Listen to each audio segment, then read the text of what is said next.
மேடி, இது என்ன ஃபங்க்ஷன்? இதுதான் பவித்ரா நம்ம ஹரி சார் ஆர்டர் எடுத்திருக்க ஃபங்க்ஷன். நீங்க இருங்க, நம்ம ஆளுங்களாம் வந்துட்டாங்களான்னு செக் பண்ணிட்டு வரேன். இருங்க மேடி, நானும் வரேன்.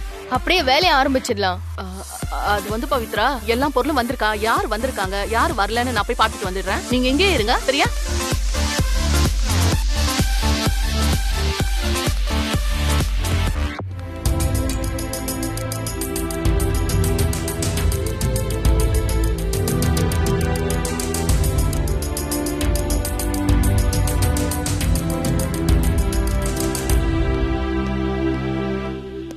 டேய் சந்தோஷ், ஒரு குட் நியூஸ். பவித்ரா வந்திருக்காங்கடா. ஆமாண்டா, அங்க வெயிட் பண்ணிட்டு இருக்காங்க. எங்க? அம்மா, பவி எங்க?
எல்லாருக்கும் வணக்கம்.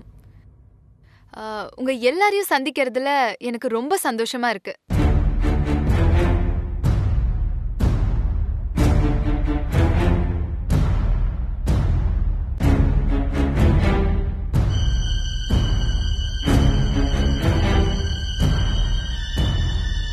நம்ம நிகழ்ச்சிகளை ஆரம்பிக்கிறதுக்கு முன்னாடி முதல்ல நம்ம கம்பெனில பெஸ்ட் பெர்ஃபார்மன்ஸ் பண்ண டீமுக்கும் பெஸ்ட் பெர்ஃபார்மருக்கும் நம்ம இப்ப அவார்ட் கொடுக்க போறோம்.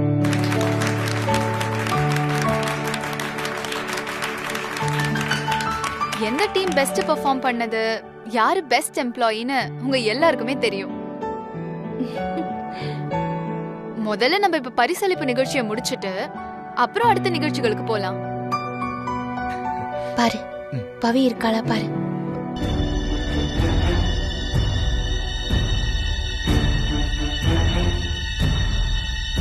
குட்டி, பவி இந்த ஃபங்க்ஷனுக்கு வந்திருக்கான்னா உன் மேல இருக்கிற கோவம் கொஞ்சம் குறைஞ்சிருக்குன்னு நினைக்கிறேன். அதனால இந்த சந்தர்ப்பத்தை பயன்படுத்திக்கோ.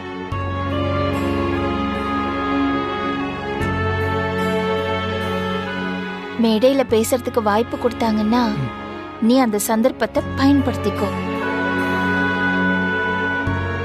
அம்மா, நான் எல்லா ஏற்பாடும் பண்ணிட்டு தாமா வந்திருக்கேன்.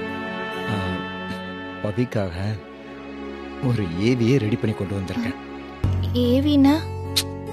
அது வந்து நானும் பவியும் சந்தோஷமா இது வரைக்கும் ஒன்னா இருந்த தருணங்களை ஒரே வீடியோவா எடிட் பண்ணி இதுல போட்டு வச்சிருக்கேன். அதோ அந்த மேடையில இருக்குல்ல ஸ்கிரீன், அந்த ஸ்கிரீன்ல இந்த வீடியோவை போட்டோம். நிச்சயமா பவி ரொம்ப சந்தோஷப்படுவா. சரியா? கண்டிப்பா இத பார்த்துட்டு அவ சந்தோஷப்பட்டு பழசெல்லாம் மறந்து உன்கிட்ட பேசத்தான் போறா. நிச்சயமா. இந்த வருஷம் பெஸ்ட் பெர்ஃபார்மன்ஸ் பண்ண டீம் சந்தோஷ் டீம்.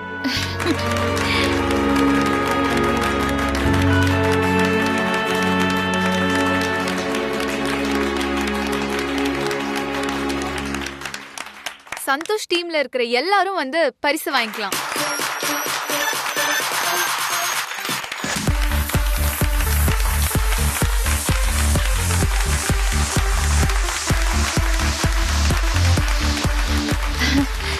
வாழ்த்துக்கள்.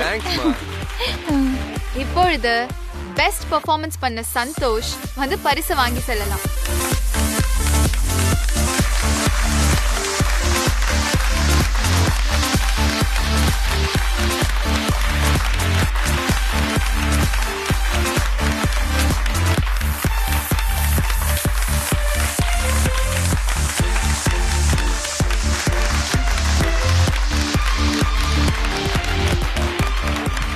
தேங்க்யூ. தேங்க்ஸ்.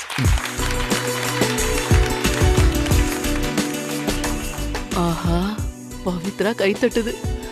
நல்ல வேளை நம்ம தப்பிச்சோம். Thank you sir. Thank you so much.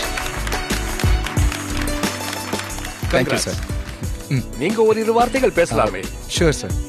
Okay.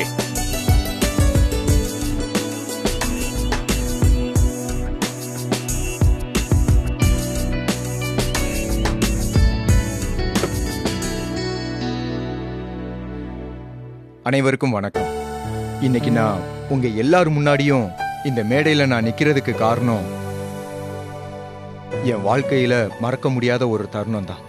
நான் இந்த வருஷம் நம்ம கம்பெனியோட பெஸ்ட் பெர்ஃபார்மரா இருக்கிறது ரொம்ப சந்தோஷமா இருக்கு.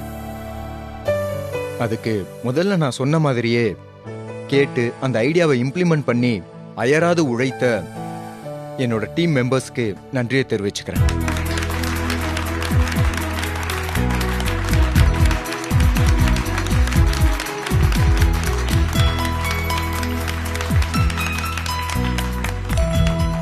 ஒவ்வொரு ஆணோட வெற்றிக்கு பின்னாடியும் ஒரு பெண் இருப்பாங்கன்னு சொல்லுவாங்க.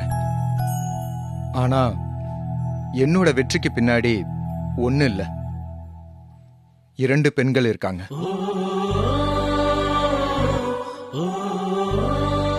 ஒண்ணு என் தாய், இன்னொன்னு என் பொண்டாட்டி பவித்ரா.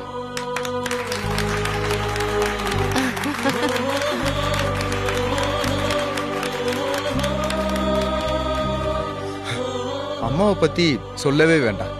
என் அம்மா மட்டும் இல்ல, எல்லாரோட அம்மாவுக்கும் ஒரே எண்ணம் தான். அவங்களோட ரத்தம், சதை, மூளை எல்லாத்துலயும் ஒரே ஒரு எண்ணம் தான்.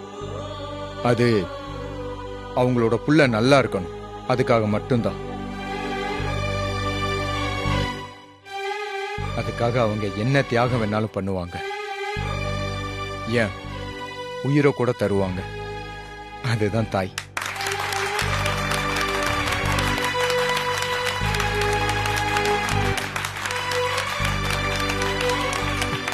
அம்மா நம்ம மேல பாசமா இருக்கிறதும் உயிரை கொடுக்கறதும் பெரிய ஒரு ஆச்சரியமான விஷயமே இல்லை. ஏன்னா அது ரத்த சம்பந்தம். ஆனா எந்த சம்பந்தமும் இல்லாம எங்கேயோ பிறந்து நம்மளை கல்யாணம் பண்ணிட்டு வந்து ஒரு பந்தத்தை உருவாக்கி நமக்காக எல்லாமே பண்ற ஒரு தாரம். என்ன கேட்டா தாயை விட மேலானவங்கன்னு சொல்லுவேன். அப்படி அம்மா மாதிரி அமைஞ்சவ தான் என் பொண்டாட்டி பவித்ரா.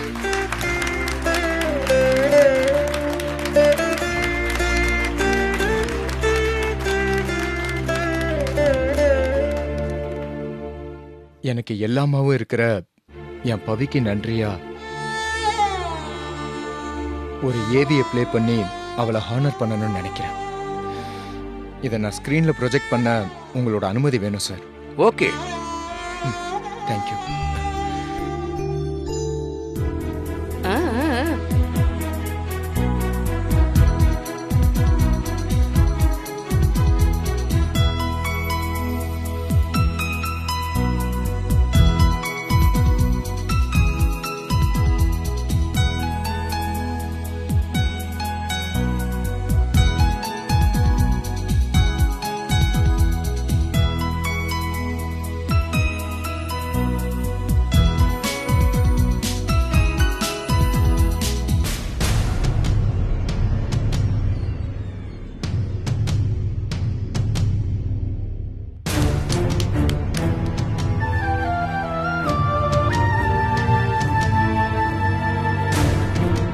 வெயிட் சந்தோஷ், ஏன் கஷ்டப்படுறீங்க?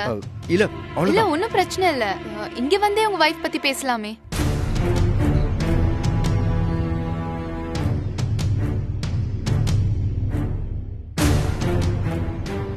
Excuse me, mic. சந்தோஷ், ஒரு நிமிஷம். நீங்க பேசுறதுக்கு முன்னாடி உங்க வைஃப மேடையில வர வச்சு பேசலாமே.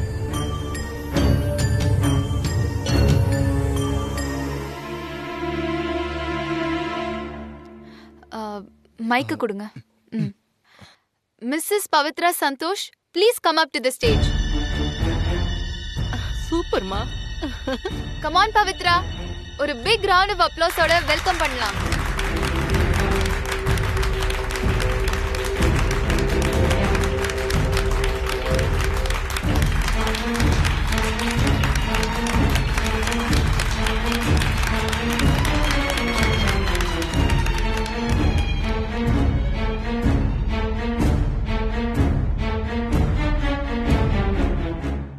வணக்கம்மா. சார். சந்தோஷ் அவார்ட் வாங்கினதை பத்தி நீங்க சில வார்த்தைகள் சொல்லலாமே.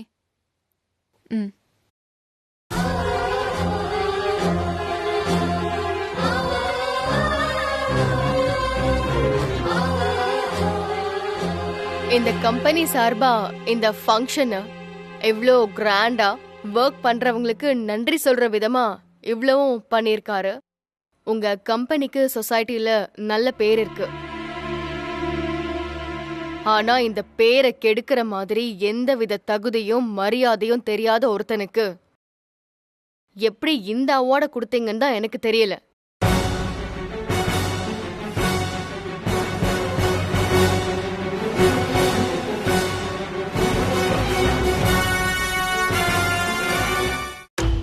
ஒரு பெஸ்ட் பெர்ஃபார்மர்னா வேலையில மட்டும் பார்க்க கூடாது, அவனோட ஒழுக்கம் நடவடிக்கை எல்லாத்துலயும் பார்க்கணும். இப்ப கொஞ்ச நேரத்துக்கு முன்னாடி மேடையில எல்லார் முன்னாடியும் அம்மாவை பத்தியும் பொண்டாட்டிய பத்தியும் ரொம்ப பெருமையா சொன்னானே, நீங்க எல்லாரும் கைத்தட்டி மகிழ்ச்சியை வெளிப்படுத்தினீங்க. அவன் கூட வாழ்ந்தவங்கிற முறையில சொல்றேன், எல்லாமே சுத்த போய்.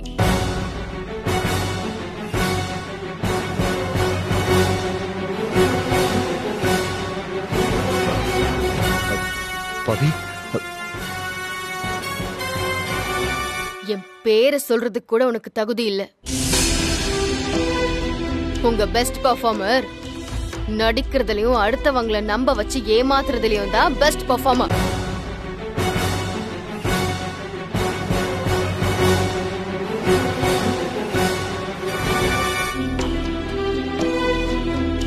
இங்க நிறைய பெண்கள் வந்திருக்காங்க. உங்களுக்கே தெரியும், ஒரு பொண்ணா நம்மளோட எதிர்பார்ப்பு என்னவா இருக்கும்? நம்ம ஹஸ்பண்ட் நம்ம கிட்ட உண்மையா இருக்கணும், எதையும் மறைக்காம மனசு விட்டு பேசணும், அப்படிதானே? ஆனா இவன் ஒரு சீட், எதுலயுமே லாயலா இல்ல. Is a liar. என்ன நம்ப வச்சு கழுத்து அறுத்தவன். பவி, எந்த தப்பும் பண்ணலன்னு சொல்ல வர, அதானே?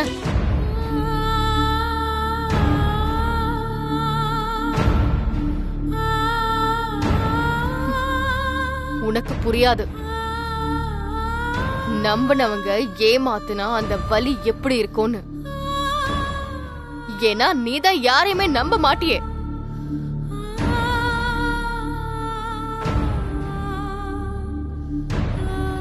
நம்பிக்கைதான் வாழ்க்கை. அந்த நம்பிக்கை போச்சுன்னா எல்லாமே போச்சு. என்னைக்கு நீ எனக்கு ஒரு முகம் வெளியில ஒரு முகம்னு காட்டி பழக ஆரம்பிச்சியோ, அன்னைக்கே உன் மேல வச்சிருந்த நம்பிக்கை செத்து போச்சு. இனி நீ எவ்ளோ நல்லவனா நடந்துகிட்டாலும் அது திரும்ப வராது.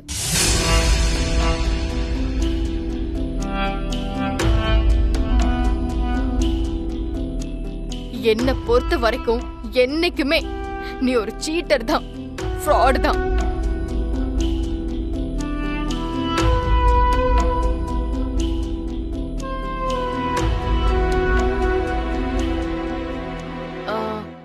என் பேரு பவித்ரா சந்தோஷ் இல்ல, பவித்ரா தான்.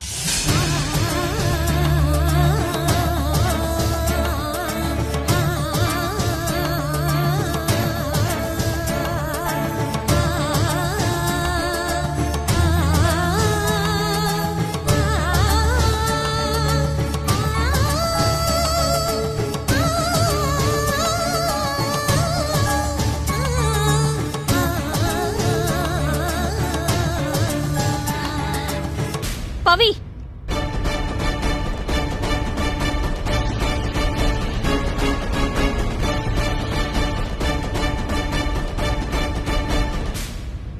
என்ன பவி, குட்டியை எல்லார் முன்னாடியும் இப்படி அசிங்கப்படுத்திட்டியே, இது நல்லாவா இருக்கு? உங்களுக்கு உங்க குட்டி அசிங்கப்பட்டது பெருசா தெரியுதுல்ல? நான் அவனால இவ்ளோ நாள் அசிங்கப்பட்டது எதுவுமே தெரியலல்ல? அவன் செஞ்சது தப்புதான். அதுக்காக அவனுக்கு தண்டனைன்னு நீ பிரியறது, அது உனக்கும் தண்டனை இல்லையா? நான் உன் நல்லதுக்கு தாமா சொல்றேன். ஒரு பொண்ணு தனியா வாழறது எவ்வளவு கஷ்டம்னு அனுபவபூர்வமா உணர்ந்தவனா. அவசரப்படாத பவி. என்னத்த அத இத சொல்லி பயப்பட வச்சு உங்க பையன் கூட என்ன சேர்த்து வைக்கலான்னு பாக்குறீங்களா? நீங்க நினைக்கிறது நடக்காது. உன்னோட கோவம் நியாயமானதுதான். ஆனா குட்டி பாவம் இல்லையா? நீ இல்லாம ரொம்ப கஷ்டப்பட்டுட்டு இருக்கான் பவி. படட்டும், அப்பதான் செஞ்ச தப்பு எல்லாமே இன்னும் நல்லா உரைக்கும். இல்லனா தப்பே செய்யலன்ற மாதிரி எப்பவும் போல சுத்திட்டு இருப்பான். அவனுக்கு நான் கொடுக்கறது தண்டனை இல்ல. அவனை நம்பி வந்ததுக்கு எனக்கு நல்ல பாடம் கத்து கொடுத்துட்டான். அத்தை, நீங்களே சொல்லுங்க, அவனை நான் எவ்வளவு நம்பினேன். எத்தனை நாள் நைட்டு ஓவர் டைம்னு சொல்லிட்டு போனான். ஒரு நாளாவது அவன் ஆபீஸ்க்கு தான் போறானா இல்ல வேற எங்கேயாவது போறானான்னு சின்னதா சந்தேகமாவது பட்டிருப்பேனா? அவ்வளோ ஏன், அன்னைக்கு அவனை மாப்பிள்ளை கேட்டு வந்தப்போ நான் ஏதோ விளையாட்டா நினைச்சு விளையாடிட்டு இருந்தேன். ஆனா இப்பதானே தெரியுது, நீங்க எல்லாரும் சேர்ந்து என்ன நடுவுல உட்கார வச்சு பொம்மை மாதிரி விளையாடி இருக்கீங்க. இல்ல பவி, பவி இல்ல, அப்படிலாம் எதுவுமே இல்ல. உனக்கு தெரியாம அந்த பிரச்சனையை சரி பண்ணணும் தான் நான் பார்த்தேன். இதே பல்லவியை தான் எத்தனை வாட்டி பாடுவீங்க. கேட்டு கேட்டு புளிச்சு போச்சு. உங்க பேச்செல்லாம் கேக்குற நிலைமையில நான் இல்ல. உங்களுக்கு யாருக்காவது அட்வைஸ் பண்ணணும்னு தோணுச்சுன்னா முதல்ல உங்க புள்ளைக்கு போய் பண்ணுங்க. அவனுக்கு பண்ணாம நான் இருந்திருப்பேனா பவி? அவனுக்கு நல்லதா புத்தி சொல்லி பேசினதுனாலதான் பழைய மாதிரி இல்லாம எல்லாத்தையும் விட்டுட்டு திருந்தி உன் பின்னாடியே வந்து சுத்திக்கிட்டு இருக்கான். ஆமா, திருந்திட்டானா. அவனை நீங்க தான் மெச்சுக்கணும். அவன் பண்ணது தப்புதான், நான் இல்லைன்னு சொல்லல. ஆனா அதே நேரத்துல ஆபீஸ்ல இந்த மாதிரி ஒரு பெரிய ஃபங்க்ஷன்ல எல்லார் முன்னாடியும் அவனை அவமானப்படுத்துற மாதிரி இப்படி பேசலாமா பவி? கட்டின பொண்டாட்டி நீயே இப்படி பேசினா குட்டியோட வாழ்க்கை என்ன ஆகுறது? அவனோட வேலை என்ன ஆகுறது? அத கொஞ்சம் யோசிச்சு பாத்துருக்கலாமே பவி. அன்னைக்கு என்னோட சர்டிபிகேட்டை உங்க குட்டி எடுத்துட்டு வந்து எரிக்கும் போது இதே கோவம் அன்னைக்கு வந்திருக்கணும்ல. அவன் பண்ணா சரி, நான் பண்ணா தப்பா? அந்த இடத்துல நான் இல்ல பவி. உன் சர்டிபிகேட் எரிஞ்சது எனக்கு தெரியல பவி. நம்ம குடும்பத்துல ஏன் இப்படி நடந்துட்டே இருக்குன்னு எனக்கு தெரியல. ஒண்ணு போனா ஒண்ணு நடந்துகிட்டே இருக்குது பவி. சரி விடு, நடந்தது எல்லாமே மறந்துரு. இத பாரு பவி, என்னோட மனசுல இருக்கிறதெல்லாம் அந்த வீட்ல நீ வந்து இருக்கணும். நீயும் குட்டியும் பழையபடி சந்தோஷமா இருக்கணும்.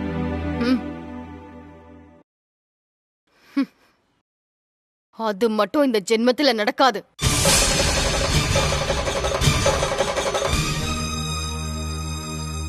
இதே தப்ப நான் பண்ணிட்டு வந்து சாரின்னு சொல்லி ஒரே ஒரு வார்த்தையில சொன்னா நீங்க ஒத்துப்பீங்களா? நீங்களும் உங்க குட்டியும்?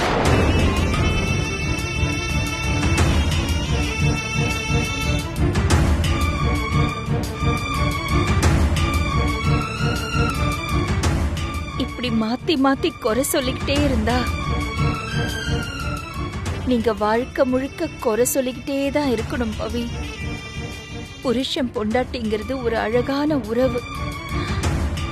அதுல தப்பு சரின்னு பார்த்தோம்னா யாரும் குடும்பம் நடத்த முடியாது பவி. எதனால அந்த மாதிரி நடந்துச்சு, அப்ப அவங்க இருந்த சூழ்நிலை என்னன்னு பார்க்கணும். அப்படி பார்த்தோம்னா குறை சொல்றதுக்கு தோணாது பவி. என்ன பொறுத்த வரைக்கும் தப்பு பண்ணா தண்டனை அனுபவிக்கணும். அது யாரா இருந்தாலும் நான் அப்படிதான் பண்ணுவேன். நியாயத்து பக்கம் தான் நான் நிப்பேன். என் சொந்தம் என் உறவுன்னு தப்பு பண்ணவங்களுக்கு வக்காலத்து வாங்க மாட்டேன்.